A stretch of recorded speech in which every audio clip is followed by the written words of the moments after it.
বিল, খাল বা নিম্নভূমি এই এলাকাগুলো এখন গ্রামীণ অর্থনীতির সম্ভাবনার নতুন ঠিকানা।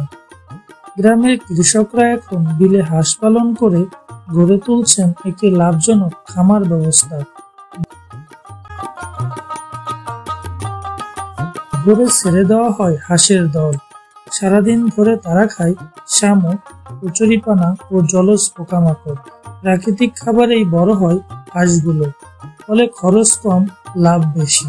প্রতি মৌসুমে একটি খামার থেকে বিক্রি হয় হাজার হাজার হাঁস ও ডিম, যা স্থানীয় বাজারেই বিক্রি হয় ভালো দামে।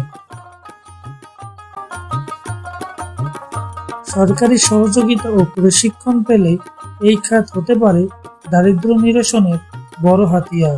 বিলে হাঁস পালন শুধু পেশা নয়, এটা এখন সম্ভাবনার এক নতুন দিগন্ত।